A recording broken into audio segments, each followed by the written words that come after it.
intended to, the Prevention Practitioners Network is intended to be a national network of interdisciplinary professionals dedicated to preventing targeted violence and terrorism and their impacts within the United States. More information on how to join this network will be coming in the coming months.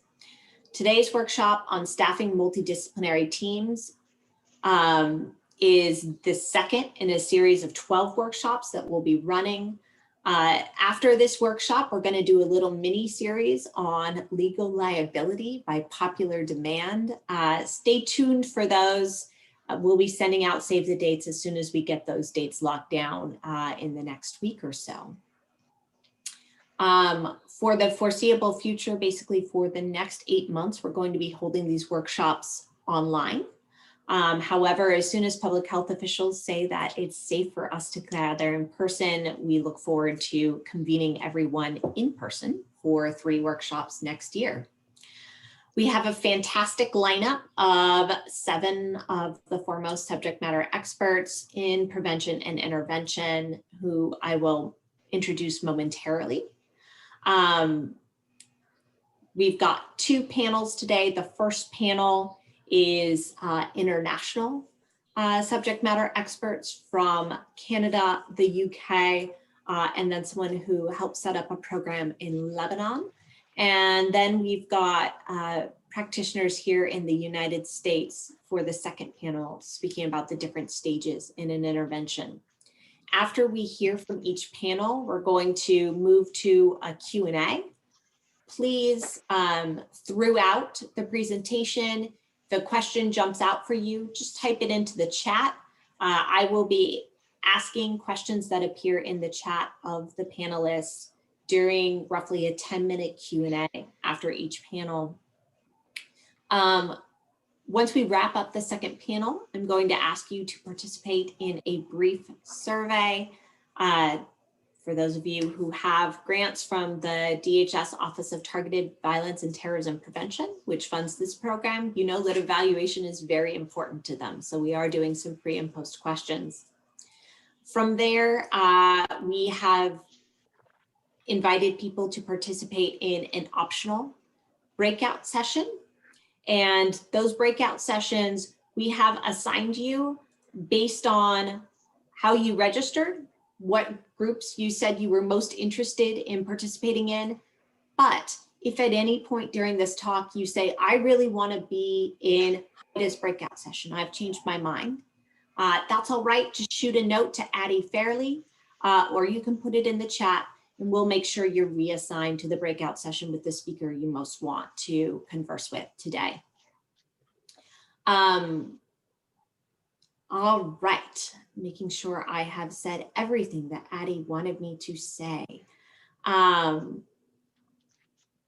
We really hope that you do participate in these breakout sessions. The whole goal of these conversations is to start to build a network among the interdisciplinary professionals addressing targeted violence and terrorism across the country. And so those informal conversations following the hour-and-a-half long, more scripted event are some of the greatest opportunities to connect with your peers. Okay, with that, I will get started. Just a reminder, if you have questions, type them into the chat. If you want to join a breakout room, type that into the chat. Otherwise, we'll join as you registered and enjoy the conversation. For our first panel, I want to start with introducing Haida Hassan. Haida is a professor of clinical psychology at the University of Quebec, Montreal, and the leader of the Canadian Practitioners Network, which was in many ways the inspiration for what we're trying to build here in the United States. Haida, can you speak to us about multidisciplinary intervention models in Canada, how they're structured and how they're staffed? Sure. Thank you, everyone. And I'm very honored to be with you today. It's so good to see that a practitioners network is getting in place in the US. I remember Brett and I talked a couple of years ago, and we were very eager to that. And hi to some of the few people who I've met already and seen. Heidi, Sammy, John, hello everyone. So I will share my screen. I actually prepared a small PowerPoint because it kind of helps keep track of the few points that I will be sharing with you. So I just need to know whether you see my screen.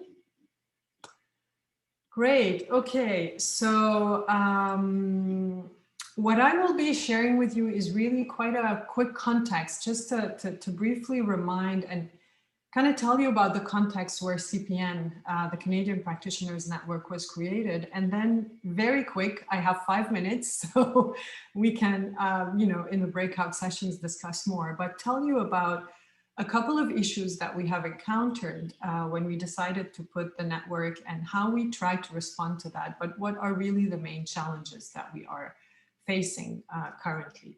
So just to say that CPN Prev was founded really, and I need to say that because I think a practitioners network to be sustained has to be both bottom up. It has to start from a need for practitioners to connect, to leverage their capacities, but it also needs some kind of support, at least in terms of funding or governmental support to help it sustain through time, but also to kind of both inform the government about the needs, make the governments review their strategies as such. So CPN Prev does fit in the Canadian strategy for countering violent radicalization, kind of coincided with the Canada Centre for Community Engagement. And it fits into the national strategy on countering radicalization to violence. And this is an important point because often policymakers are not quite aware of what is happening on ground. So us practitioners, we need to have our voices heard at the policy level. So this is why CPN Prev was created. It was created to support really a whole societal response to violent radicalization extremism with specific values of embracing really pluralistic practices. These practices being opportunities for collaboration. I have seen on ground the necessity to have diverse models. There is not one model of a team that will respond to the phenomenon. We really need diversified models because only these will fit the diversity of the situations of violent radicalization and really to use this collective learning to develop collective critical thinking and kind of proactively then shape pathways to social inclusion, keeping in mind the importance of destigmatizing communities and holding very high ethical standards. This is one of the domains where I have seen the most political and ideological and economic issues come into place and really threaten the ethics of practice in this field. So when we map the Canadian assets, so when we look across Canada, who is what, where, when, doing what this shows us is that in Canada, we have three main kinds of PVE programming. We have what you may be familiar with, which is the Hub. The Hub are multi-agency, multidisciplinary models. They are these kind of they can be called also situation tables. So they are in each city, sometimes not in every city in Canada, but they are often connected to the municipality. And they host most of the sectors that intervene and provide services to the population. So we're talking about housing, we're talking about health, mental health, education, police, name it, all the multi-sectoral services are there. And they are risk-driven table, meaning that at each table, whether they meet weekly, bi-weekly, or monthly, cases are brought by any one of those multi-agency or multidisciplinary professionals, and they are evaluated whether they are considered acute risk. So these tables intervene only in or start the intervention in acute risk situations. So this means that the first challenge is, how do you define what is acute risk? And then based on these definitions, the different sectors that can provide services will then connect. There is a filter for information sharing. So there's a clear guide on what kind of information can be shared, how, in what circumstances. So it's a 4-stage filter. And then intervention takes place. There's a coordinator, kind of liaison person who will ensure that the different stakeholders, or let's say, agencies that are involved, will then continue collaborating in offering services. Another model that we have in Canada is also the specialized tertiary prevention intervention teams. So these basically are mostly mental health and social services teams. They provide, so they have psychiatrists, psychologists, social workers, and community workers on board. And they will basically intervene in specialized situations, mostly, and you guessed it, situations where there is an intersection between mental health issues or psychosocial issues and violent radicalization. And then we have very specific programs. These are much smaller programs. They suffer from funding challenges. These are community-based programs, religious counseling programs. They can be tailor-made psychosocial interventions. They can be exit model programs with formers and, those little family support programs. So we really have a diversity. And the idea really is to have a multiplicity of doors where people feel comfortable to kind of fit in. What we have noticed across the country is that although these models exist, one of the bigger challenges is resistance to actually taking on cases. And this resistance comes a lot from the fear that is associated to intervening in this domain. Some of you are very experienced people, maybe others have just come from different domains, so maybe you have high experience in other domains that are completely relevant to violent radicalization, but you will be faced with a new phenomenon, the danger of acting out, the danger of violence, and the fear that is around that. And also, US is just as big country as Canada. You are everywhere in the country. So what we found is that we need to connect as practitioners. First of all, we need to support each other. We need to provide counseling. But most importantly, we need to train. We need to ensure a continuous training. So what we created with CPN is actually a private virtual platform. This is a platform of continuous training, of continuous meetings. We have virtual clinical meetings where we actually discuss cases. We learn from each other. We have meetings where we share our risk assessment tools, our intervention models. Brett, please let me know when I'm closer to having to just... And so what this... I was going to cut you off in just 1 minute, Haida. So okay, so what the Virtual Partnership in Practice project does is really ensure that use the technology to provide partnership and enhance practice. So I don't know how I'm going to talk about the challenges in 1 minute, but I will tell you very quickly. One of the big challenges is the capacity to respond. I'm sure we have the capacity right now. Another are all the global obstacles that are associated to the phenomenon. We have two very different frames of intervention. One is very CVE, one is PVE. We have to make sure that these frames do not conflict. We have governmental issues, and we have resistance, social resistance. Another important challenges that we are facing is all around trust, collaboration, confidentiality, and sharing information. And I have put, just the challenges to interorganizational mistrust. So basically that kind of produce interorganizational mistrust, and that needs to be worked on. These are things that have to be addressed. If they're not addressed from the forefront, from the beginning, we'll just turn in circles and nothing will really, there will be huge resistances to collaboration and to taking on cases and pursuing with cases as well. And one last challenge is intervention itself. So we have rejection challenges, we have semantic issues around what's terrorism, what's radicalization, what is risk, what is, risk for acting out. We have fear and anxiety, and it's untrue that once we are trained, we're not anxious anymore. Some of our clients make us afraid, they make us anxious. And this is a continuous work that we have to work on. the lack of support, silo interventions, lack of team support, lack of research support, lack of healthcare service support. So there are different challenges, there are different issues that need to be taken into consideration. Voila, I ended here. I hope it was just like, this icing on the cake. So basically just to help open up and strike a conversation. Thank you very much, Haida. And anyone who has additional questions on how this works in Canada, please send a chat to Addie Fairley, and she will make sure that you are in Haida's breakout group. That goes for all of the speakers today. Next, I want to turn to Will Baudet.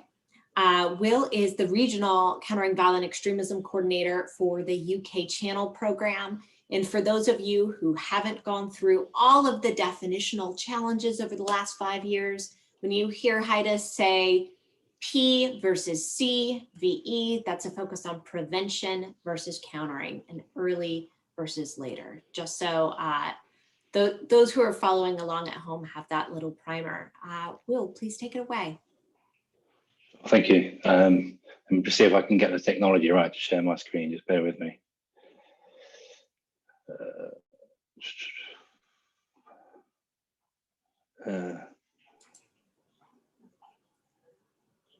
Any technical gurus?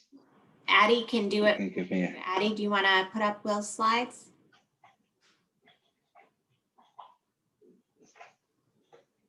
Will, why don't you go ahead and get started, and we'll get your slides up as soon as Addie can pull them from her email. Okay, sure. So hi everyone. I'm going to try and condense in sort of 6 or 7 minutes a process that's taken us about 18 years to get to where we are, and it's by no means reached its conclusion, I think, in terms of that journey. So the first thing I want to touch on is the model of radicalization that we work to in the UK, and the reason I want to touch on that is because it's what has driven the approach, the channel approach as we call it, that creates that mechanism with which we try and support people. So we work to something called the perfect storm, which, Addie, are my slides up and running now for everybody? Yes, they are. So we work to the perfect storm model, which essentially is looking at the different factors that coalesce around an individual that will lead them to be adopting either an extremist narrative or a propensity to commit acts of violence. It's not a theoretical model insofar as we haven't taken this from academia. We've taken it from studying actual terrorist convictions that we had in the UK. I think initially it was about 55 different convictions.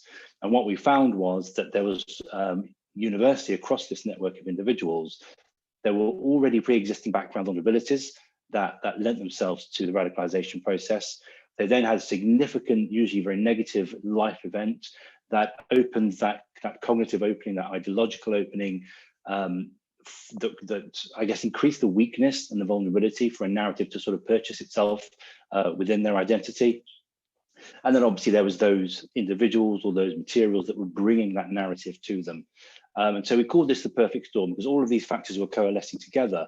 But what we also found that in some people, even when those factors coalesced, if there were really good protective factors in place, actually the radicalization process didn't hold. And so it's the absence of those protective factors that creates that perfect storm, that finishes that perfect storm for us. So the first thing we do in our approach is obviously try and build in those protective factors. And that's why we then move towards what we have as the channel program. So what we're looking at is social, ecological factors coalescing with an ideology or a recruitment technique that then facilitates the radicalization process or a move towards violence. And what we've ended up with over an 18-year process essentially has literally just been refreshed in the last few months is the current iteration of the channel program. If I can have the next slide up, Addie. So it looks a lot more complex than it actually is, but what I've given you there is the flow chart of how the cases enter into the process. If we just focus on the left-hand side of the screen at the moment in the diagram, so we have people making a referral into Prevent. So Prevent is the overarching policy, and Channel is the tool in our toolbox to reduce the risks of violence and radicalization.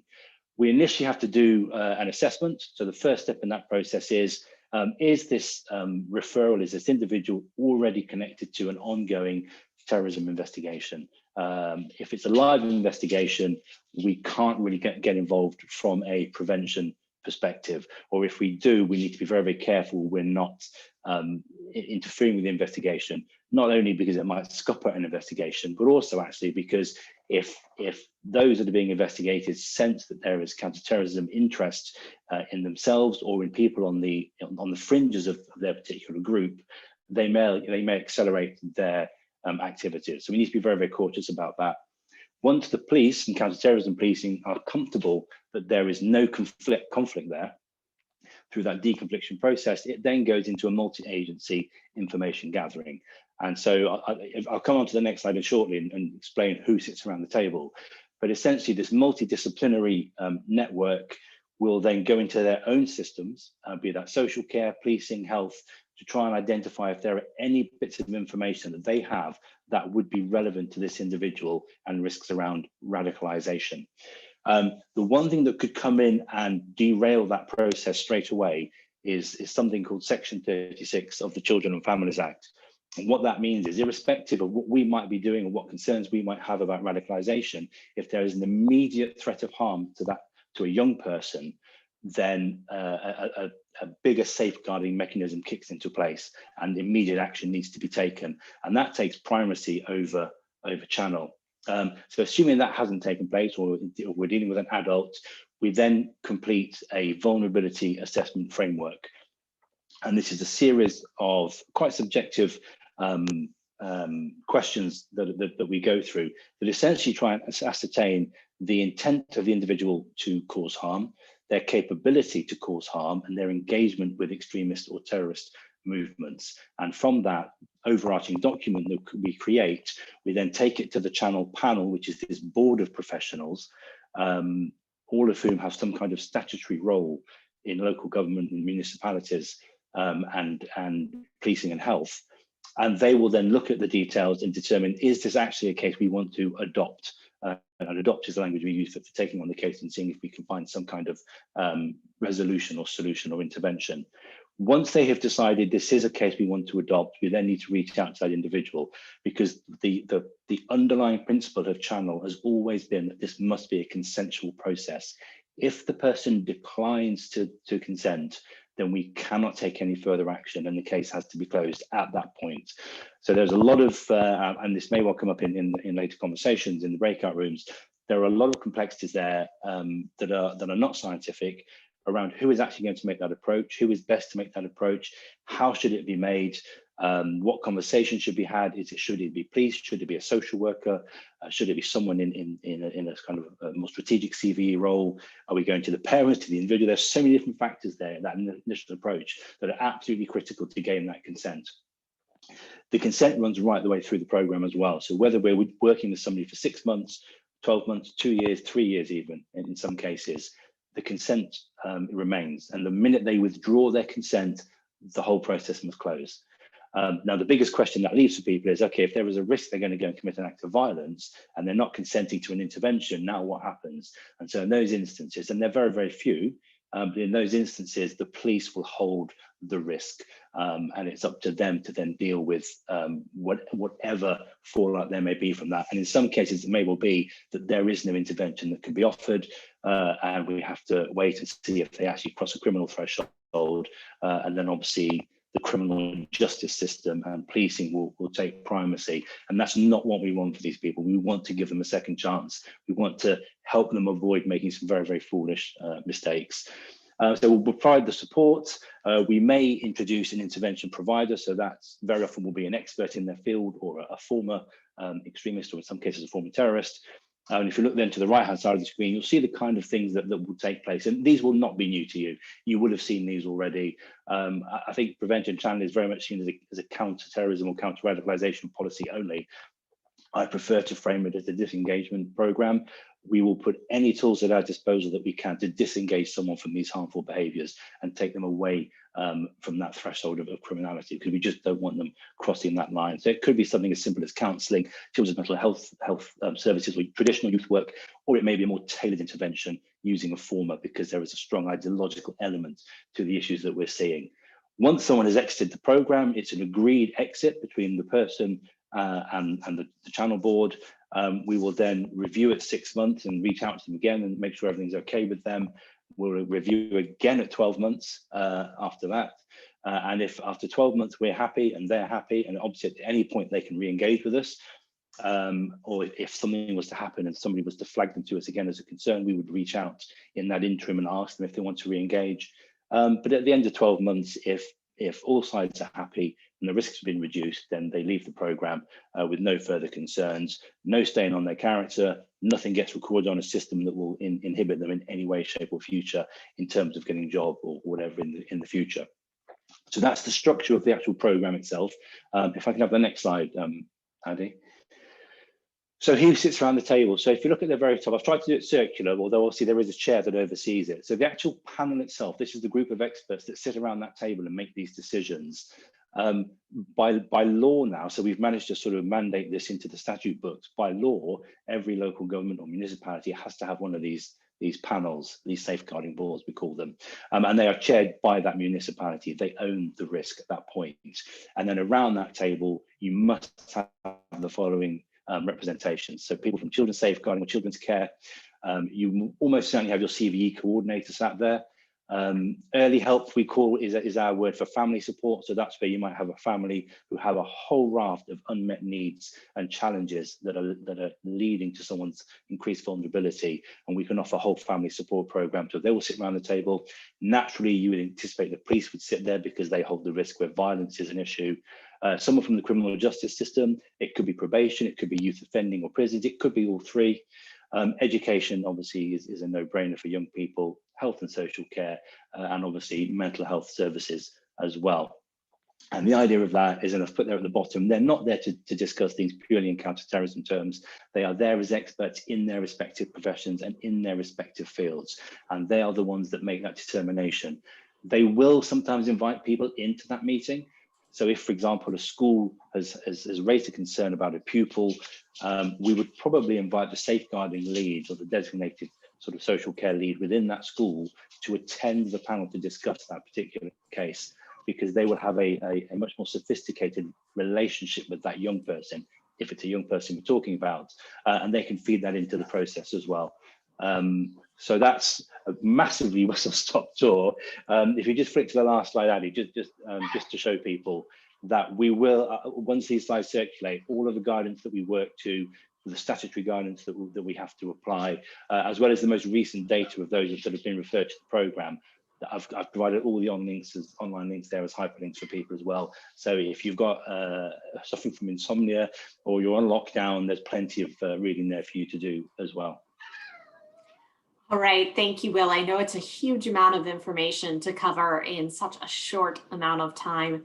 Again, audience, if you have questions for Will, type them into the chat. But also, if you'd like to join his breakout room, just shoot a note to Addy. Finally, on this panel, we have Khadija Nasser. Khadija is the former Senior Regional Program Manager for the Strong Cities Network, and she supported teams in Lebanon in designing their multidisciplinary model. Khadija. Hello, I'm not sure, I'm trying to share my screen as well.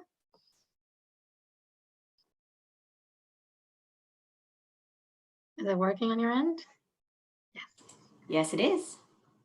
Great. And this is how it looks like, yes. So I will be talking about our experience with establishing and setting up local prevention networks in Lebanon and Jordan. I will focus mainly on Lebanon. There are many similarities from both Ghaida and Will's experiences, but I will try to focus on the differences maybe and some other challenges and there's definitely a different context. This work happened from 2016 to 2019, setting up and establishing and developing local prevention networks in 6 municipalities across Lebanon and Jordan. It was under the Strong Cities Network, but based on and in partnership with Danish municipalities and based on the local Danish prevention model, the famous Aarhus model, as you may know. It's still, the project is still ongoing and the activities are still ongoing at the moment, but I will focus on the challenges and the steps we undertook to establish a very, very new model in the context we were working in. So the aim of these community networks was a bit in line with what Rita and Will was also explaining, was the building capacity of professionals on the ground in line with national priorities, in line with national ministries, and try to mainstream from local activities by CSOs and NGOs to actually mainstreaming the idea of prevention, PVE, to municipalities and local authorities and national authorities. In Lebanon, where we were establishing these networks, violent extremism or prevention had nothing to do with local efforts or with the community. This was only a law enforcement issue. So this was a very sensitive subject, as you can imagine. Speaking about terrorism or prevention of extremism was something no one really spoke about. And if they spoke about it, it was on a law enforcement level. And it was intelligence services, and it was a taboo. No one would actually speak about it because no one wanted to stigmatize anyone or put anyone in danger. So presenting this approach and presenting this idea was in the beginning very, very challenging. So we had to go to the local authorities through the national authorities first to be able to start to set up these projects. So again, going back to the objective and the aim was, first of all, again, to mainstream the idea and put pressure on local and national government in partnership with them, that this is actually a shared responsibility and by the local authorities and the national authorities, and try to present some ideas of why it actually matters that local authorities such as municipalities and ministries can play a role in prevention of violent extremism together with local community. This in itself was not easy. So together with the Prevention Network members, we would identify local risk concerns and local factors, because we would argue that who knows the community and the local risk factors and risk concerns and the issues more than the community itself. And after that, we would identify who are actually working on PCV efforts locally. It might officially only be law enforcement, but we were sure that they were civil society organizations or activists that was actually indirectly or directly working on the issue or similar issues that could be interlinked.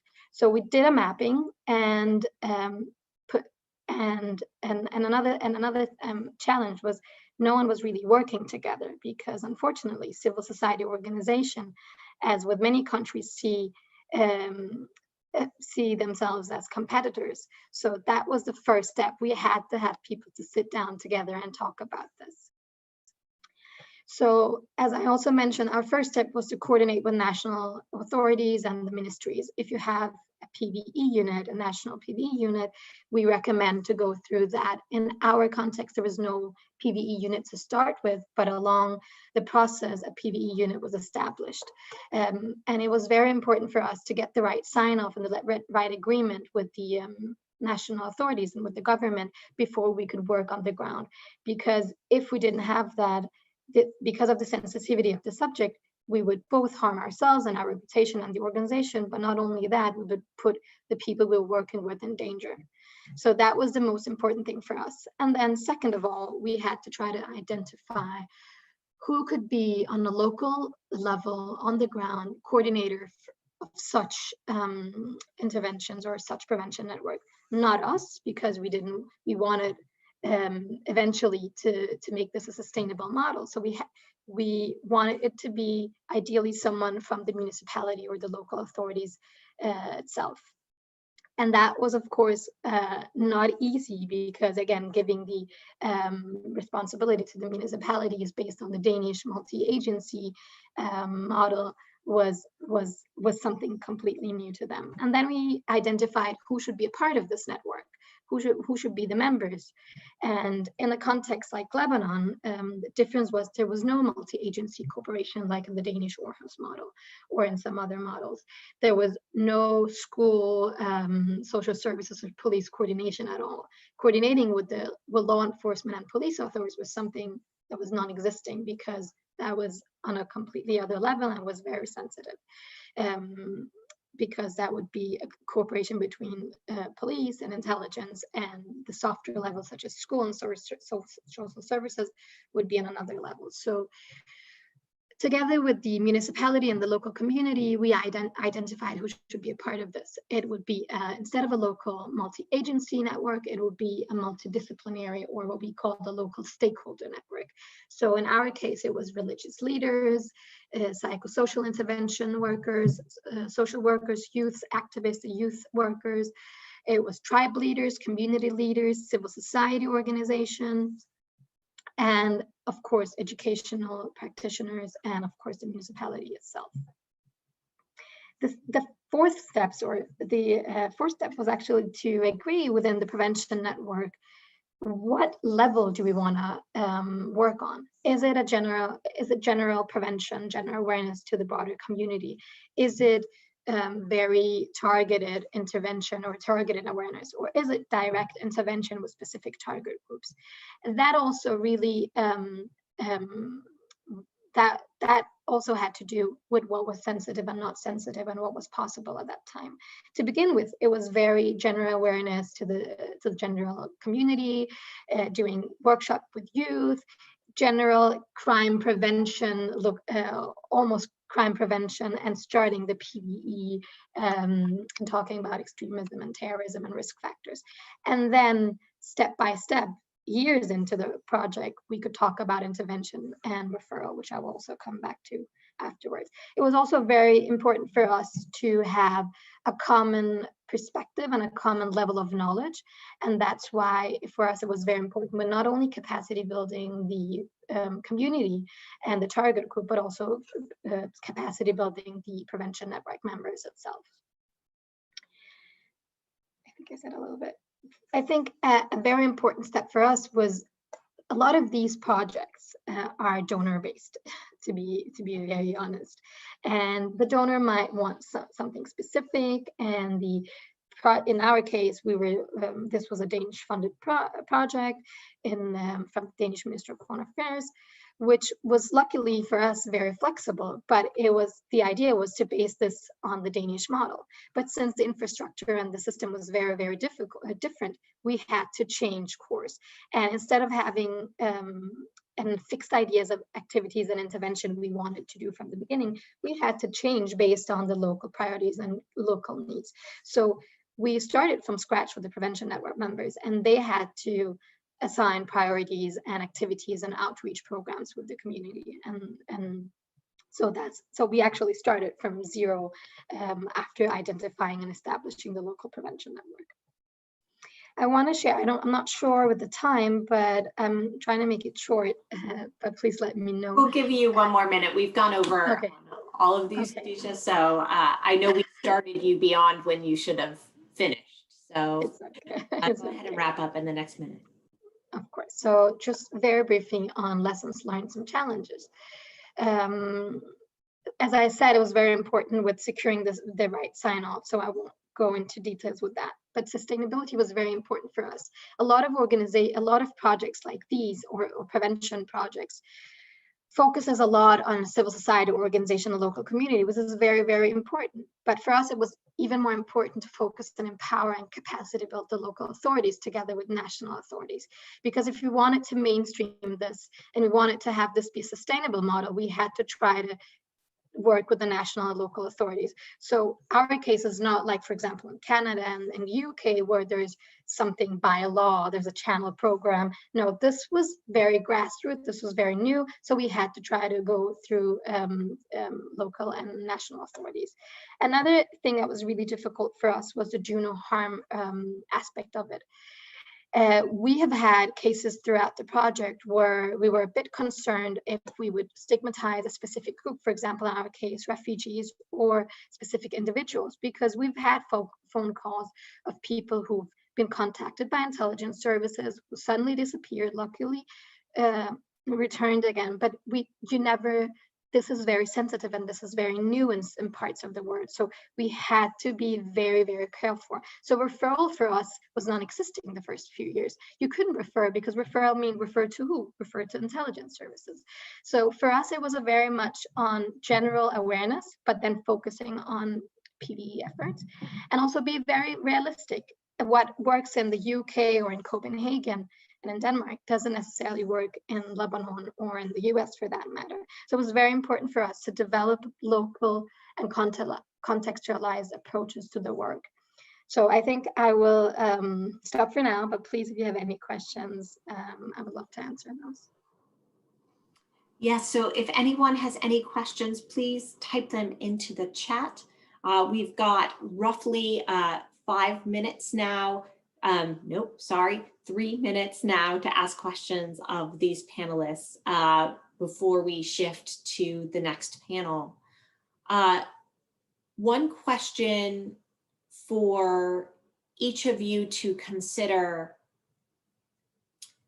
if you had to give one piece of advice to programs starting up from the grassroots in the United States at the local level, what would that piece of advice be? And I know, Will, you have a very different context, and actually all three of you have very different contexts, but what best piece of advice could you give for programs just starting the design phases? Yes, Khadija. Maybe inclusivity. It sounds very, very basic, but there's always, even in our case, groups in our communities that we sometimes forget to include because we think they're not relevant to the work.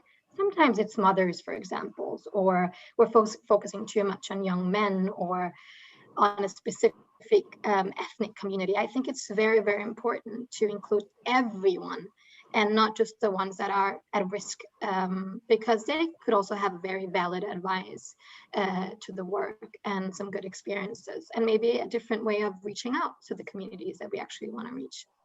And we have a question from Kathy Riggs. What has been your biggest challenge, and this is for all panelists, what has been your biggest challenge with making a multidisciplinary team work? So if I may answer both. So the first, to your question, Brett, I think what I would really also advise, in addition to what Khadija just said, is structure your model. Make sure, I mean, creativity and a bit of chaos is necessary, but you need to have a perception of what are your main concepts. So what is risk for you and what is success? It's really important to have some thinking about what is a success in intervention means and how is risk management going to be done. And if possible, make sure you evaluate what you do. And why I'm saying that is because a lot of things are done and there's always harm done in this field. And it's very important to evaluate and to make funders know what are the practices that are really working in this field. And the biggest challenge is collaboration and information sharing. This has been a huge piece. Information sharing is a big challenge because every professional sector has its own standards in terms of confidentiality and protection of privacy and what kind of information can be shared. So transparency around these standards are essential, and clear boundaries are also essential to protect the vulnerable populations we work with. And collaboration and trust has been a challenge. And in my experience, we need a liaison person. it's very difficult to rely on practitioners who are already overbooked and overworked and have personal lives to sustain a collaboration. So cases need a liaison person. It would be great if in teams there is this kind of coordinator or liaison person. They become the pivotal, person who kind of hooks everything together, or else, collaboration will always be a tough one. And Haida, you touched on a very important point. We have a mini series coming that the steering committee had already identified the need for an entire mini series of workshops on information sharing across different fields in a multidisciplinary team. So stay tuned for that as well. Yes, I was just going to pick up just quickly on your original question. Yes, I'm giving you the last word, and then we're going to. Sorry. So I would agree with Haida on the biggest challenge is the collaboration itself and the information sharing between those partners. And that information sharing becomes even more difficult when you're trying to get sensitive, potentially secret information broken out in a way that is relevant for doing this work. But the one lesson that which was the first question that I would talk about is your use of language, because it's very different to see somebody as a security threat or a potential offender than there is to see someone who is vulnerable to being drawn into offending. And how you start your program and the language you use in those first few meetings will set the tone for how people respond to you, even 5-10 years time. And if you get that wrong from the outset, you've got a very big uphill struggle on your hands. All right, thank you very much, Will. I know that has certainly been true in the United States as well, so we appreciate that insight. Thank you to all of our panelists for sharing perspectives from around the world of how multidisciplinary teams are staffed and how cases are managed. And Khadija, thank you for answering Kathy's second question in the chat. All right, our second panel, these are individuals who are practitioners here in the United States. And we're focusing on different stages of an intervention. We've asked each panelist, although they tackle all stages themselves, we've asked them to focus on a specific stage for their remarks. We're going to start with Alicia Miller. Alicia is a research associate at the Refugee Trauma and Resilience Center at Boston Children's Hospital. Alicia, please speak to us about outreach and intake. Thank you. It's so exciting to have this opportunity to be here and see old friends and new friends. Can everyone see my slides? Excellent. Yes. Great. So like Brett said, I'm a clinical psychologist at Boston Children's Hospital, and today I'm going to be really kind of talking more in depth about intake and engagement, and specifically the experience of intake and engagement in the context of our center's Boston-based pilot program called Community Connect. Community Connect was a multidisciplinary team to prevent violence in youth that was active between 2017 and 2019. We developed Community Connect because we really wanted to preventatively address violent radicalism in youth so that it didn't get left to law enforcement exclusively. So hoping to leverage the benefits of a multidisciplinary team, we brought central stakeholders together, just like we've been hearing from our international colleagues. We had religious leaders, mental health providers, community leaders, law enforcement, and educators all around our table. And specifically, this is what our table looked like. We had some different mosques in the area involved. We had medical centers, primary care. We had some local churches. We had a refugee resettlement agency. We had education and local law enforcement. And as you can see, FBI was a friend of ours. They didn't sit at our table, but we considered them part of our friend circle. And for us, we were able to, everybody sitting around that table was able to make a referral for our services. And any partner who sat at that table could have a youth that they were concerned of and make a referral for Community Connect. We also accepted referrals from FBI.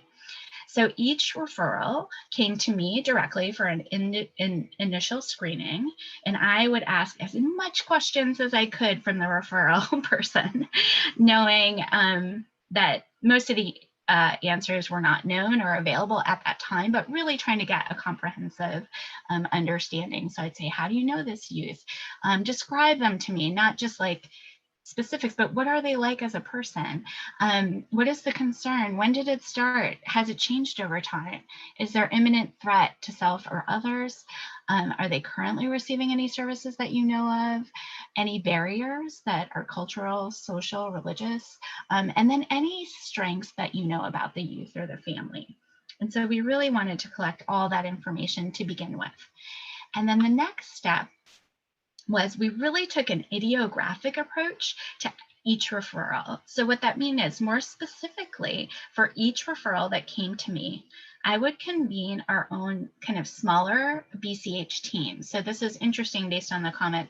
So we had our multidisciplinary team, but our little group at BCH kind of held the reins of the group. And so we acted as like a larger liaison to the whole group.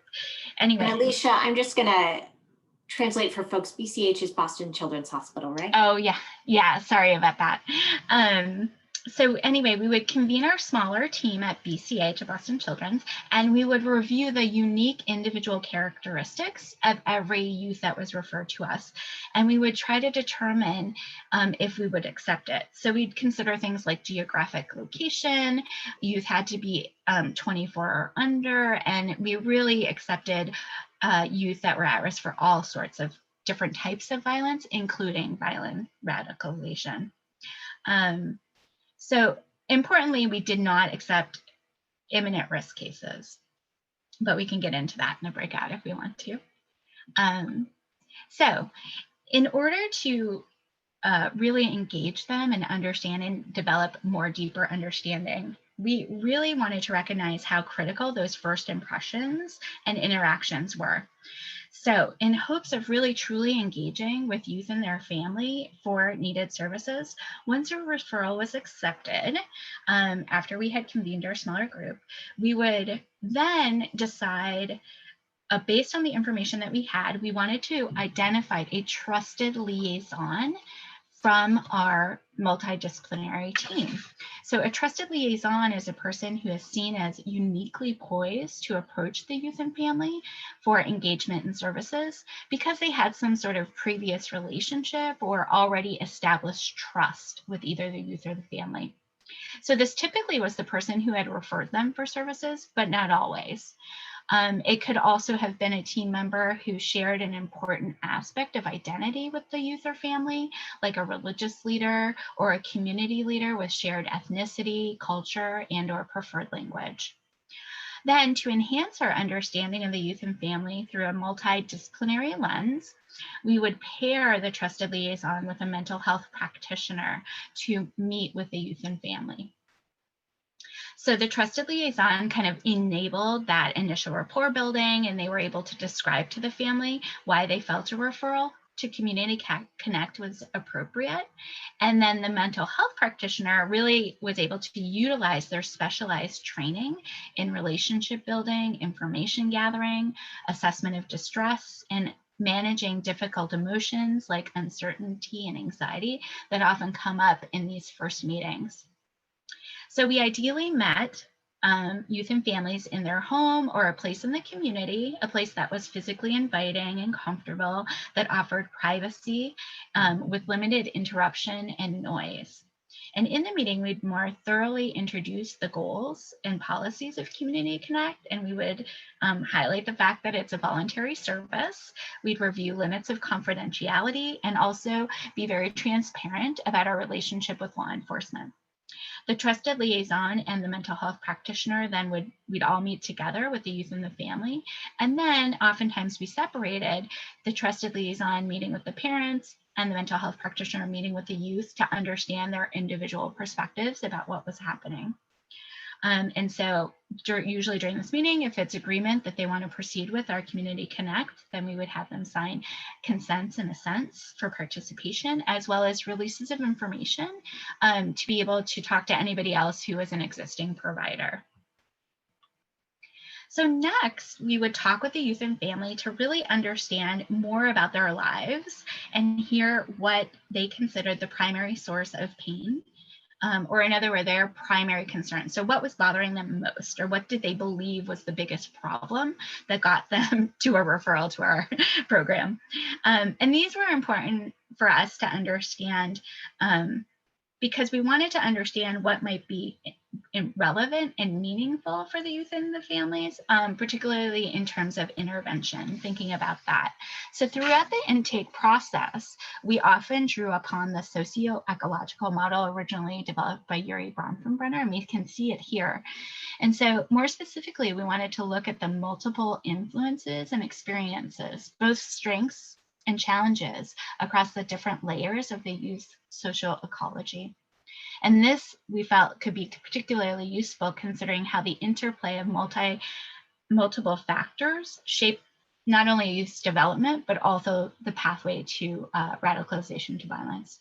So it was through this framework that we considered multiple layers. So we thought about how each layer interacted with each other, considering the vulnerabilities and protective factors that influences a child's trajectory.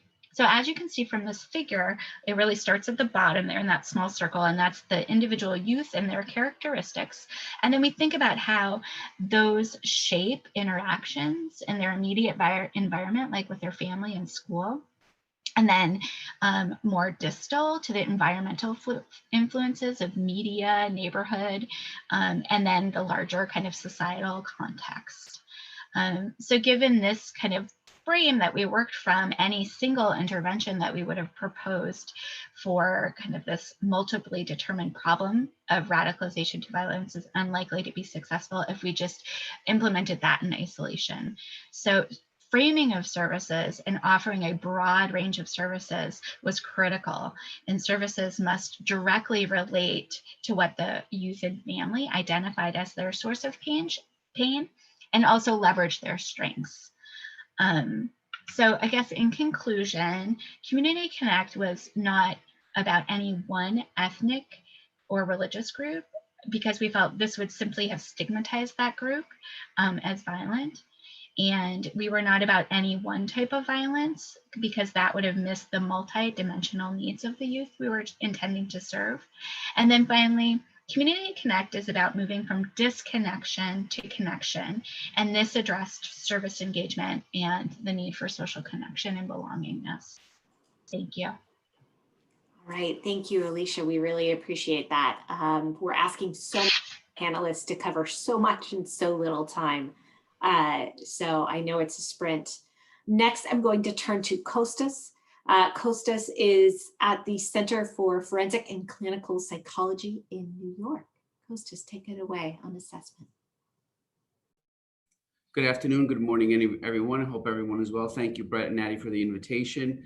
Let me apologize. You're going to hear some noise in the background. That's not me playing the bongo drums or hissing. It is a New York City building. My office is in Manhattan. And for those of you who lived in Manhattan, you know how terrible the heating systems are. So if you hear the bongo drums, it is not me. Okay. And if you could just confirm with me that you can see the slides. Yes. Perfect. Okay. That's my email if you want to contact me afterward. I am a board certified forensic psychologist and have a private practice here in New York. And part of my work, about 25 to 40% of it, is in the world of threat assessment. There's a term that I've developed over the years called STAT when it comes to kind of evaluating individuals for threat. And they stand for staffing the team, who is the team, and what's the makeup of the team going to be, who's going to do the threat assessment, the assessment process, and then the tools that you're going to be using essentially for that particular assessment process. And here, I'm really going to focus it on extremist beliefs or extremist behaviors based upon some of the work that I've done for the federal government as well as for the Federal Defender's Office. over the last decade or so, again, in a variety of different kinds of cases. And again, this is just a term that I've developed over the years to kind of indicate what's needed in terms of this process, not on the intervention side, which I also do, but more on the assessment process. We've talked a little bit about this, and you know, Haida mentioned it. I think having a liaison, if I can piggyback, ideally you want some kind of case manager, team leader, if you're working within a team, the administrative staff who's going to be able to help you kind of collate the records, or at least get a central location where the record comes from. Someone on the threat assessment team doing this assessment and has some qualifications. There's no quote official qualification for someone doing a threat assessment. Of course, there is the organization of ATAP, and there's a certification of threat management, which many of the ATAP members have, but there's no requirement by state to be certified, or no licensure jurisdiction or law that indicates that. But you do want to have someone who has some formalized training in threat assessment. And most of the time, the threat assessment training, if you are selecting a mental health practitioner to do the evaluation, does come from someone who has continuing education credits. Most of the individuals who are mental health practitioners practicing in this field may not have the proper training, and you'll get a referral to them, and they take more of a clinical approach versus more of a threat assessment management approach. And I am a clinician as well, but when I'm doing these kind of evaluation, especially for extremist belief or pre-trial that they haven't been arrested yet, as Will mentioned, or they have been arrested, and the question is, you know, how to evaluate their threat, you want to have some kind of training in that. And the certification of threat management under ATAP is something that is helpful, but you do want to make sure that the person you're referring to has that qualification. Additional people on the threat assessment team could be law enforcement, attorneys, if you're working with the organization, security. There may be a medical mental health person that has some kind of background about why this individual is acting the way they're doing. I'm currently working on cases where there is a mental health component to this individual behavior that's leading them to be arrested, or under kind of maybe engaging in this behavior that's concerning law enforcement or the federal agencies. So, and then ad hoc is any individual that you think is necessary to be part of the treatment team, the assessment team, to get you the information. But I think one of the most important persons is the case liaison person to get that information. Now, the staffing is going to vary from situation to situation, depending on the nature or the urgency of the case. If it's pre-trial, if it's pre-arrest, you may have a little bit more time. Additional members in the team, for example, could be teachers, if it's a young adult who's in school, family members, as you just heard. So it's going to really vary from situation to situation. Part of your job as a threat assessment professional is to help the referral source clarify what they're asking for, whether it's a risk assessment or a threat assessment or both. And I do hear those terms interchangeably used today, and as most presentations as well. There is some overlap between the two, but they are not the same thing. And I think sometimes they get confused. Often when I'm testifying in court, the judge may say to me, well, how is this person a high threat to carry out the specific act if they've never engaged in any risky behavior? So it's part of our job as a assessor is to kind of differentiate between the two, which I will get to here in a few minutes. And then part of the team or the person doing the assessment has to identify the relevant tools in the field that have scientific support, and then take into account differences in gender, culture, language, ethnic, racial backgrounds. And I think that's particularly important, has been for a very long time, but at least for myself in my practice, in the last few years, I've been getting a higher number of, for example, referrals of women who are harboring these extremist beliefs and then engaging in this behavior, who are converting either single cause, white nationalism, religious reasons. So we want to make sure whatever tools that we are utilizing are appropriate to that population as well. And again, some of these terms you've heard of and in the beautiful material that the McCain Institute sends out. Risk assessment generally means what's the likelihood that the person is going to engage in a delinquent, aggressive, or violent behavior, given that they've engaged in that kind of behavior in the past. It's often considered a nomothetic approach. You just heard Alyssa talk about an idiographic approach. It's what's the likelihood that John or Mary is going to engage in a violent behavior, given that they've engaged in this behavior in the past. Whereas a threat assessment is more, what's the likelihood that this person is going to engage in targeted or perpetrated violence, either against a group a particular individual, a particular set of persons, given that they may not have any kind of history of violence in the past. And sometimes, for example, what you see is the misapplication of a risk assessment to a threat assessment, and the conclusions being this person has not engaged in any risky behavior in the past, therefore he or she is not likely to carry out the threat. And I just have a few quick examples there. Most of you know these individuals. I think in your upper left-hand corner, that's Nicholas Cruz from 2008, the day of his arrest. You have on the lower right, Anders Breivik in Oslo. You have Nidal Hassan's personal business card. And for those of us who remember history, that's James Earl Ray in the bottom left. I have James Earl Ray with Nicholas Cruz together because they're individuals that you could do a risk assessment and a threat assessment at the same time. James Earl Ray, for those of you who remember, was a convicted felon. He had escaped from prison prior to assassinating Martin Luther King Jr. Nicholas Cruz, for example, had a history of violence and delinquent behavior. So you could actually do a risk assessment and threat assessment. Whereas Nidal Hassan and Anders Breivik, it would be more of a threat assessment given the absence of any kind of sustained, persistent, and chronic history. So you want to make sure you differentiate between the two. Then you want to in your assessment, figure out where on this pathway the person resides. This is a pathway that I created. The reference is on the bottom of your page. Are they at the stage, or they still have a grievance? Are they at the stage of pre-planning the attack?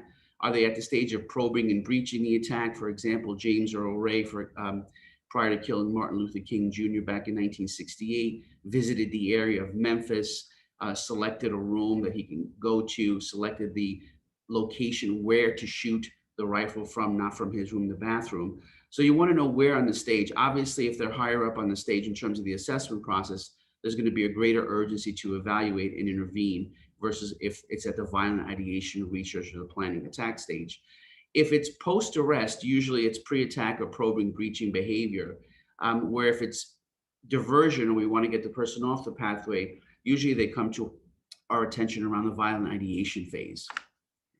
In terms of the tools that you use, the general consensus is we have three sets. The actuarial tools are more for risk assessment, and those are nomothetic tools, meaning you take a person's score and you compare them to a large group, and then you indicate what level of risk that person has. We really do not have, we do not have any actuarial threat assessment tools.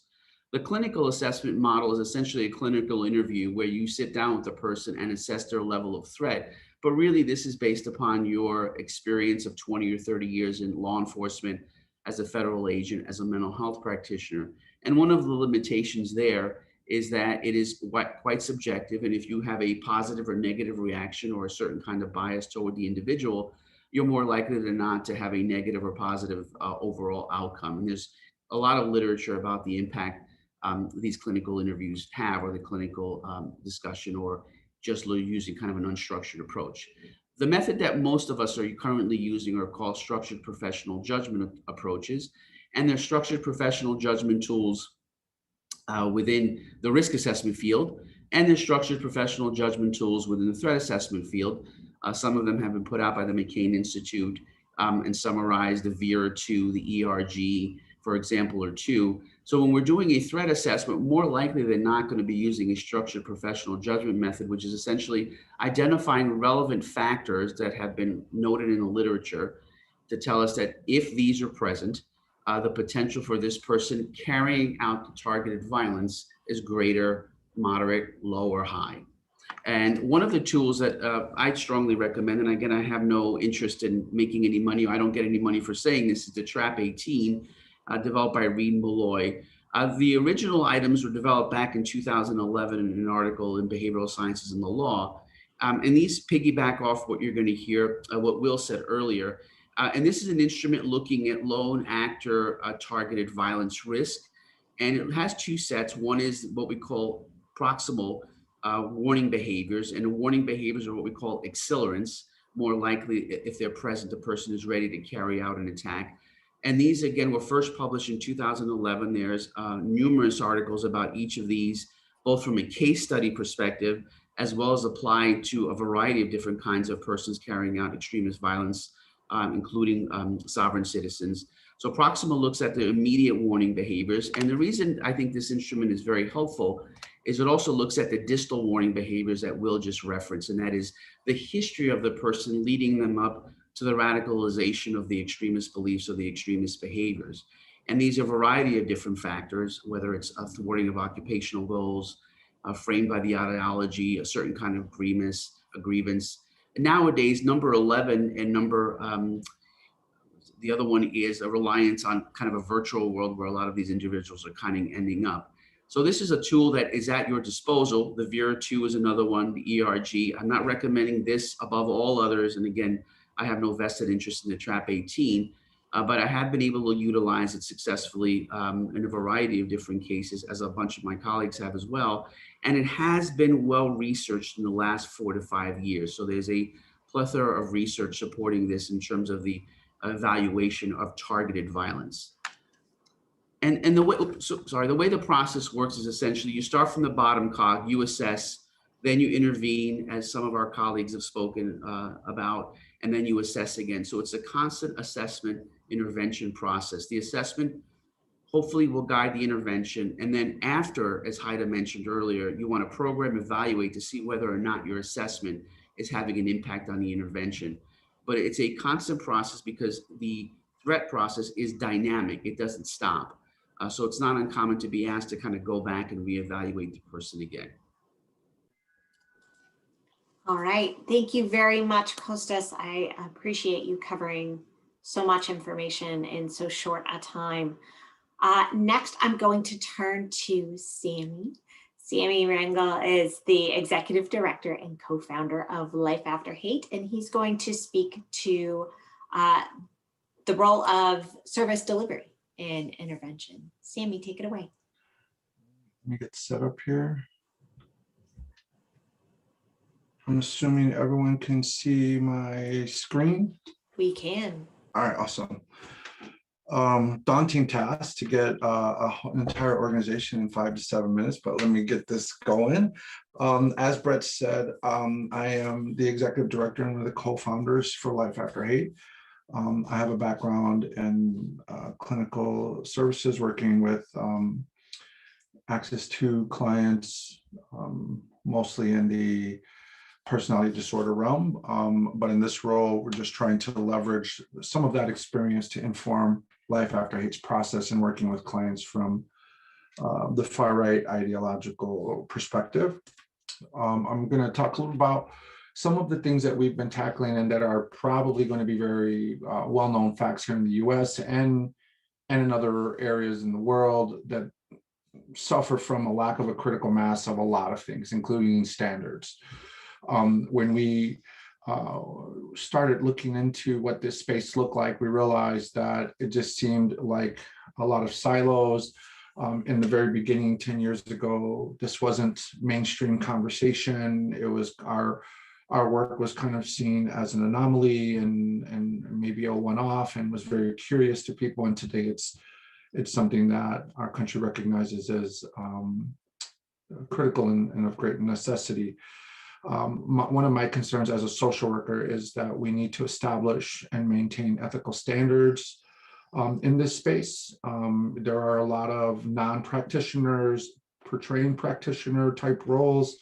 And I think that, for example, just one of the ethical standards that is well known in the country, the Code of Ethics from the National Association of Social Work, it gives guidance on things such as ethical dilemmas, practicing within the scope of your expertise, informed consent, privacy, mandated reporting, a lot of those things that other presenters have touched on. I think that this is something else that can really bring the level of supervision that should happen, especially when you have formers in a space, who are working, to start a nonprofit. You don't need a clinical background or any credentialing, education, or any of that. So one of the ways to safeguard yourself and others, including the populations you work with, is to adopt some of these practices, invite supervision.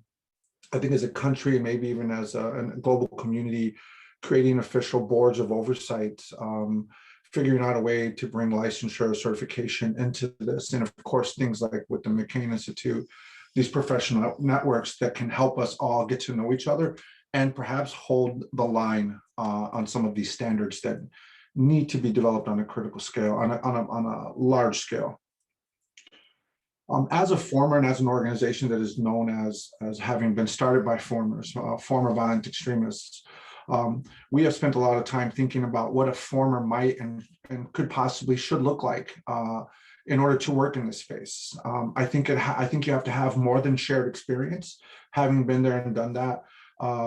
As many of the professionals in this space know, self-disclosure is a double-edged sword, and sometimes can be a detractant, and it can lead to potential harm if your skill sets don't match the level of depth that you're trying to go to. So I think it requires more. I think we need to verify, make sure, and insist that that formers have documented professional and personal development. Like, what have we done to work on ourselves? What has been our process? A lot of times it almost is approached as a race to jump into the space before we've even done some of the deep work that we need to do. I believe that we should be transparent and supervised by professionals. You know, even through networks like this can lend itself to that fact. I think for those of us listening who are partnering with and considering working with formers, that we should be checking into these formers and verifying claims and making sure that they are who they say they are and that they're qualified to do what they can do.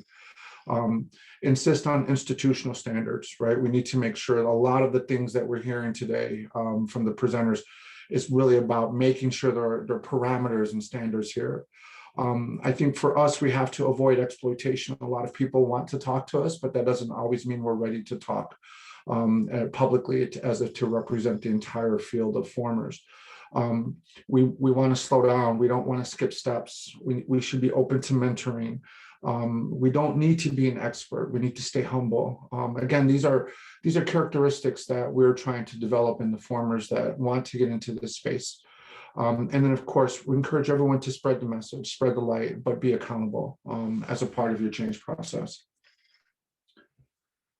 I hope my partners who are listening today can appreciate what it is like to bring in these evidence-based approaches, these best practices into the space when doing direct service work. I have, for the last 22 years, been in the social work industry, and maybe for the last 12 years, been using motivational interviewing, trauma-informed care as the main theoretical approach to engagement with direct services. And having that successful experience in other fields, working with difficult populations, bringing some of those standards and raising the bar to at least meet these. And this doesn't mean just for us going to the trainings and considering ourselves experts. It means ongoing reflective supervision, which is a part of the motivational interviewing, routine and constant updates on the training and refresher courses. And of course, I've been mentored by some of the leading experts in motivational interviewing and trauma-informed care for the last 10 years. And we do that organizational wide. So whoever you are in this organization, we have all been trained. I believe that this gives us a common language, a common approach, and a baseline for expectations around how we're engaging with the communities and the populations we serve. When it comes to case management, there are some things I think, I'm not going to belabor all the things that go into it, but I think there are some bars that we need to be thinking about. Of privacy and confidentiality is of utmost importance and should be considered one of the more sensitive, vulnerable areas of any organization or any interaction that we have with the general public, and particularly around our clients. Some of the guidance there that we have put into place is, we are making sure that our client data and information is secure. We use encrypted interfaces and platforms. So whether it's formers, whether it's our case management software, we're implementing two-factor authentication on all of our accounts, enforcing that organizational wide, just to make sure that we're doing as much as we can. In this space, we are vulnerable and have been recently hacked. Someone who sent us tens of thousands of trolling emails over Thanksgiving break really showed us where our security measures needed to be ramped up. And we, like a lot of us, when that happens, we were lucky that what measures we did have in place did not compromise any of our data, but it made us take even a stronger look at what we needed to do to level up on security. When it comes to case management, I find that whether you're in this space or in other spaces, detailed notes like SOAP notes, staff notes, any type of case management notes are of utmost importance. It's where that data can be mined from. It is where you can determine what your case plan looks like, what your plan for short and long-term goals are. And then the resources. I know we've heard this echoed throughout the presentations. Let's scale, let's standardize and develop, let's network, let's do information sharing, let's participate in research, collect that data, and utilize cross teams nationally and globally as a model to help inform, much like what we're seeing here at the McCain Institute. And Sammy, I'm going to stop you momentarily here. Do you have any last words? And then I'm going to invite people to join your breakout room. I think to emphasize the cross teams aspect here, our model is utilizing the social work model to inform our process, bringing in mental health volunteers to help inform our process and to help with the direct service, and using formers who are being trained and developed in the very same practices that we're asking our other professionals to use to create that checks and balances here. I think we all have a place at the table, but we should all be at the table together. All right, thank you very much, Sammy. And our final speaker in this panel is Caitlin Greco. Caitlin is the Director of Research and Programming at the Citizens Crime Commission of New York City. Caitlin, take it away. Hello, everyone. So I know I am the last speaker, so I tried to make this PowerPoint as colorful as possible for you all. Thank you. I'm going to keep this short and sweet. So I work as the PVE program that we have at DEEP, the Citizens Crime Commission, but I also work on our gang and gun prevention programming. So I'm going to bring in perspective of both because I know that aftercare is a fairly new concept when thinking about the CTE and PVE space. So I'm going to start off by talking why aftercare is really important, what to think about when implementing aftercare programming, as well as what we do in DEEP and in the gang prevention space. So aftercare is probably one of the real crucial steps to sustaining long-term behavior and mindset change, right?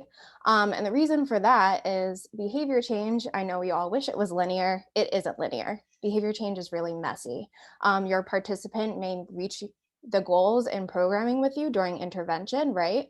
But then the reality is they have a whole life to live after that. So you might be building up the skills for them to, create healthy change or create healthy choices, healthy opportunities, demobilize away from the violence, right? But it's really important to allow that opportunity to practice those skills that are gained in programming out in the real world, right? They're not going to be in programming with you for the rest of their life. So how can we make sure that we sustain those skills that were built in programming throughout the course of their life, right? So aftercare really starts after the individual you're working with meets the targeted goals within your programming, right? Then aftercare programming begins.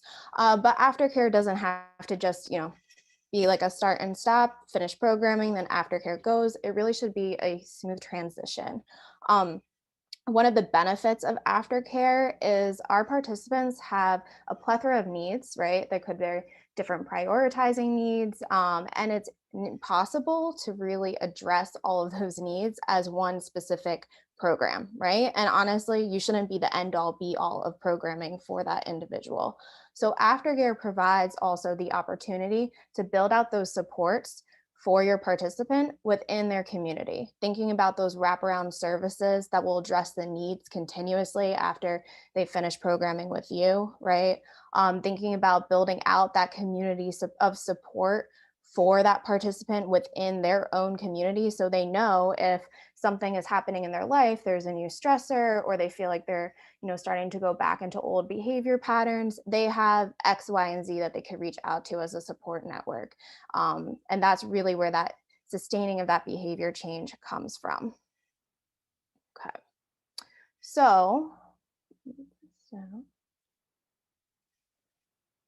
when thinking about aftercare, right, we want to think about the needs of our participants and then what services are available within their community. To change behavior, you need to replace behavior, right? So you're doing that during intervention, but you're also trying to think about, as that participant, starts to re-engage back into their normal lifestyle, their normal behaviors, their normal environments, what might be those risk factors there, but also where is that lack of protective factors that we talked about one of those previous presentations, right? And building that out through aftercare. So it's really key to make sure that you build in the structure of aftercare within your intervention. Within DEEP, we actually are working with a transition specialist, which is a life coach. So they will be that coordinator for aftercare, right? Helping participants, continuously practice the skills that are built out within intervention, thinking about wraparound services that are available within that person's community. On the gang space, I do aftercare programming where we actually work with different community-based organizations that are credible mentors, credible messengers, so they share experiences with the young people who are engaging in gang and gun violence.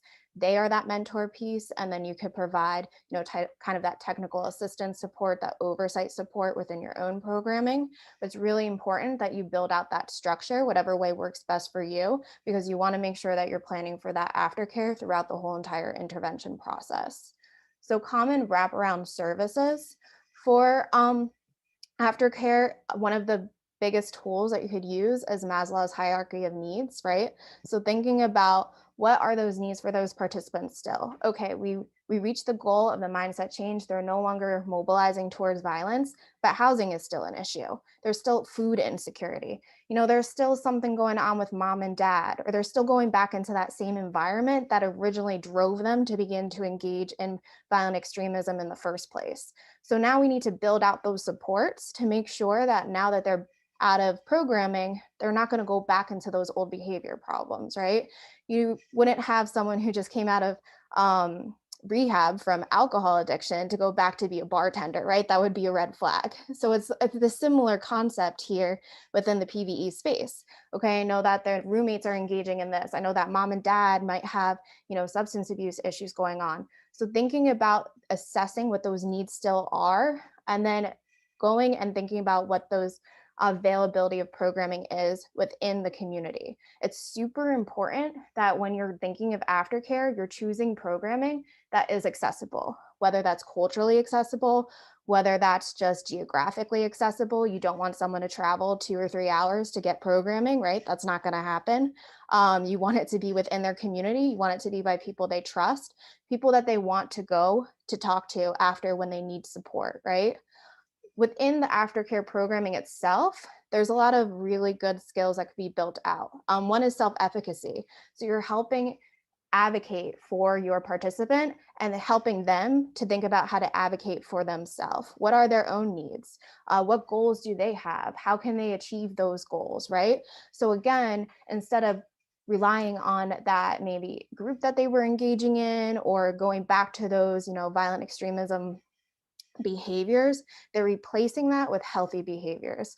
So it's really that coping and emotion regulation skills, goal achievement, navigating systems in itself is a really big skill to build out. If I need a license, where do I go to get a driver's license, right? If I need to have this documentation or I need this in order to achieve XYZ, where do I go for that? That in itself is a really big, skill building opportunity. There are a lot of challenges within aftercare. One of them is program fatigue. You don't want your participant to feel like it's just endless programming. They're over it. They've already kind of graduated out of your intervention. Now they feel like they have to do another intervention. That's not really going to work out, right? So that's why it's super important when you're choosing programming, you're doing it with your participant or client, right? You're letting them know that not only am I still here as a support for you, but we know that this was an issue, right? You and mom have a kind of volatile relationship. How can we help support you when you're going back home? Because maybe you still have to live with mom, or we know that you don't have housing, right? And it's really hard for me to tell you not to do this if you don't know where you're going to sleep that night, or you don't know where your next meal is going to come from. So it's continuing that programming, but it's building out the plan with the participant so you create that participant buy-in, because you don't want them to feel like it's just an endless amount of programming. They're going through the motions. especially when they're a mandated participant and they're doing what they have to just to get through the program. You want them to feel like these supports are really there for them and are really going to help them achieve, their goals and be their best self. As well as thinking about those wraparound services, it's really important to think about environments that participants are in, right? So Lisa talked about the Bronfenbrenner's model. That's a great model to use when you're thinking also with Maslow's hierarchy of needs, if your participants in school, what community they're living in, all of those different environments that they interact in, and then how you can help build out supports within all of those environments in aftercare. Another key tip I would give is to make sure that you're engaging your participant support network, whether it's mom and dad, if they're younger, whether it's friends and family, who can you get on board?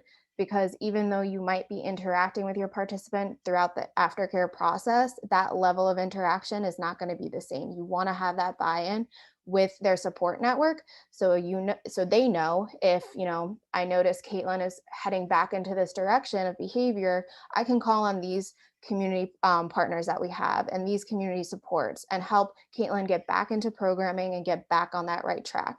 Because really, like I said, the goal of aftercare is to sustain that behavior change and really help implement those skills throughout that participant's life to make sure that they don't end up back in another PVE or CT program. Thank you, Caitlin, so much. As Caitlin and I were discussing yesterday, aftercare can sometimes be an afterthought when designing these programs, and we really encourage everyone to think of that in advance. So here's where we are.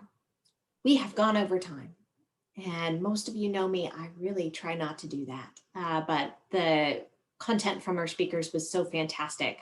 So rather than doing a full group question session now, I'm going to invite you, please, if there's a panelist you want to follow up with, if there's a panelist you have questions for, shoot Addie a note if you haven't done so already. She will make sure that you are in their breakout room. I am going to do a brief wrap up now. I'm going to invite Addie to post our questions as I do so. And then we are going to go into the breakout rooms. So please go ahead and start working on these questions now. We appreciate your candid feedback. And after the breakout rooms, we're going to invite each breakout room to share the largest takeaway from their discussion. So we hope that you will be an active participant. Here's what we heard today.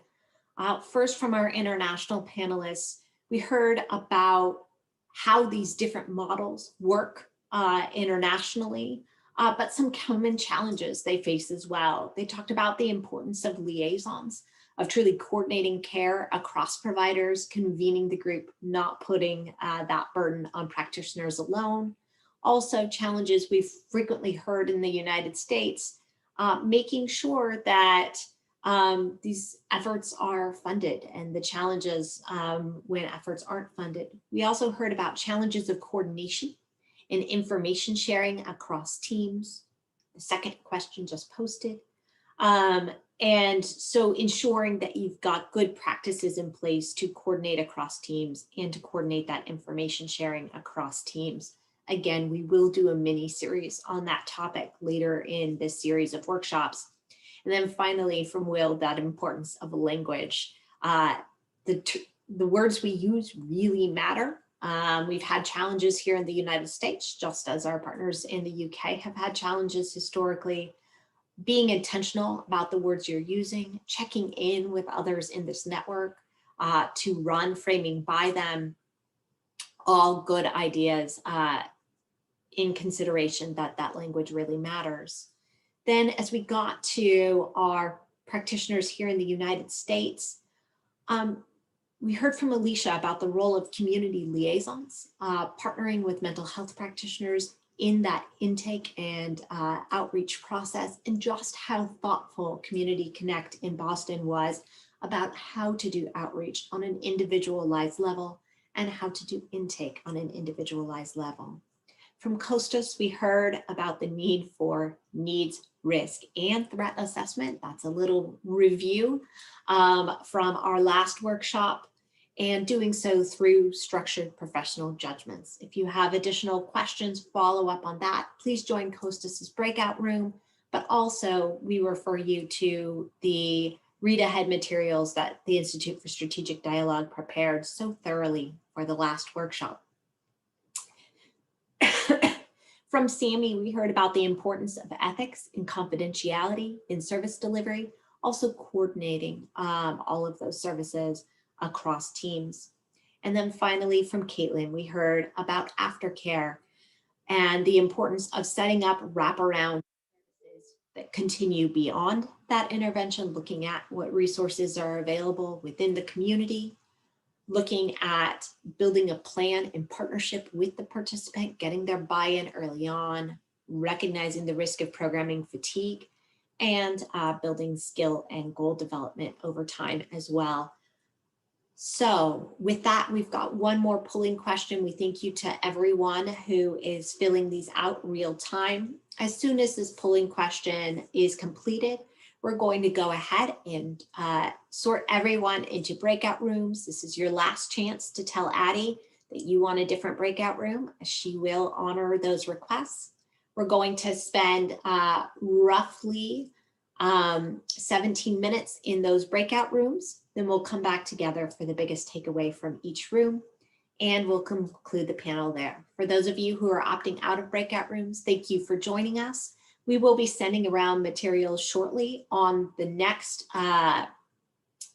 workshop. The next workshop will be on legal liability, especially the potential for civil liability. And we're hoping to also address options for insurance to mitigate some of that liability as well. We're looking at early April timeframe for that workshop. We will send a save the date out to everyone who were registered for this workshop and the last one as soon as that date is finalized. All right, Addie, go ahead and send us to the breakout rooms.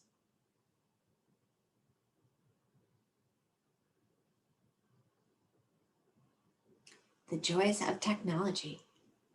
Yes, all right. Opening them all now. Thank you, Addie.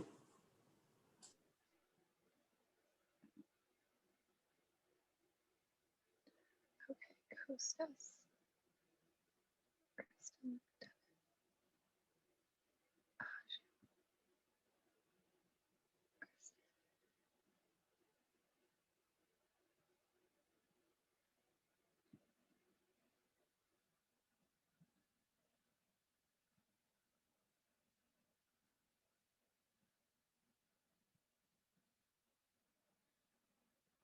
She wanted to be in Costas.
All right, welcome back, everyone. I hope you found those discussions productive. It looked like we were able to keep the groups to under 10 participants with a note taker, which is always a good start. So our fantastic steering committee recommended that we just close out the workshop with the greatest takeaway from each of the breakout rooms. I was the facilitator for our outreach and intake breakout room. I was a terrible facilitator insofar as I didn't actually assign anyone to identify and share that takeaway. So Jesse, I don't know if you wanted to jump in as one of the participants in that breakout room and share your takeaway. We talked about assessment and outreach, and I think that the conclusions were that it's a nascent space that is constantly developing. We talked about the importance of connecting outreach to an ability to set a tone through which the people that come in to contact with the organization already probably have a background understanding of what you believe in, the importance of not being perceived to be politically partisan, and talking in terms of abstractions like hate as opposed to violent extremism can be beneficial in making sure that you don't stigmatize. And then we discussed the importance of not replicating some of the mistakes that were made at the early onset of CVE when the focus was the jihadist community. And that's a summary, I think. All right, thank you, Jesse. I appreciate that. On to the assessment group. John, was there someone who you wanted to call on, or do you want to share yourself the greatest takeaway from the assessment working group? Well, I'll start out, then I'll actually have Kostas jump in. We kind of focused on two things. The first was just kind of clarifying, everybody's doing threat assessment and what are some places to get the skill sets if you're going to do it. And obviously, Association of Threat Assessment Professionals was one, and kind of looking at how do you develop standard response protocol with threat assessment because it's becoming faddish and everybody's getting into it. Then the other one was kind of, the two-prong approach of threat assessment also requires threat management, and how do you move from point A to point B. And Kostas, you want to add some stuff because you had some great knowledge on that. John, you're very kind. I definitely don't have any knowledge, and I definitely don't have any great knowledge, but you said it fine. Just the threat management goes with the threat assessment. And we just talked about the importance of, when you're doing a threat assessment, don't forget to examine the digital footprint of the person, and having a forensic expert in that sphere who's not only familiar with, say, Instagram or Facebook, but also the other apps that exist that many of us are not familiar with or don't want to become familiar with. I don't recommend any of you go on these apps or the dark web, but you should know what they are, how they work, proxy servers, internet relay channels, all of that, because a fair amount of that is communicated through those systems. All right, thank you very much, John and Kostas. Intervention, Jim, was there something you wanted to share, or someone from the group that you wanted to highlight to share the greatest takeaway from that? Sure, I can just say something real quick because I'm trying to be mindful of time here. I think Irma was our note taker, but one thing that came up towards the end of our breakout, people were raising questions about evaluation built into the process of intervention and the importance of evaluation, especially around things like funding for intervention. And both William and Sammy shared some of the evaluation tools they are using and developing. I did ask, I hope this was okay, Brett, I asked William and Sammy to maybe shoot you an email with some of the information specific about the evaluation tools they mentioned, just so we can start having a bit of a collection of the kinds of evaluation tools that are out there that people are using in this area. Absolutely, anyone can shoot tools to either me or Addie. And we will make sure they get out to the broader group. And finally, aftercare Richard or Caitlin, what was the biggest takeaway from that group? Hi, Brett. This is Claire. I actually, I actually facilitated for that group. I'm aware of the time, so I will be very quick. We discussed the importance of sustainability through leveraging social networks, and we discussed the fact that in some cases that may not be family members may not even be on board, or family members may actually share the views that the participant originally held. So it's important to find whatever the most appropriate social network is for that participant, whether it be friends or co-workers or whatever it may be. We also spoke about the importance of finding and vetting appropriate community-based resources and service providers. You also want to make sure that the people who agree to take on a participant in the aftercare stages actually have the bandwidth to do so. We discussed how many practitioners will just always say yes because they want to help, but it's really important to make sure that they have the bandwidth to do so, so they get a really effective level of aftercare with the participant. All right, thank you, Claire. Unfortunately, we have reached the end of this workshop. Thank you all for participating. A huge thank you to Institute for Strategic Dialogue for developing the read ahead materials for this workshop. We encourage you to look at those if you haven't already. A thank you to all of our speakers. And finally, a thank you to our steering committee. We could not do this without you. We will be following up in the next couple weeks with the date, time, and save the date for our next workshop on civil liability. Very hot topic. We get a ton of questions about.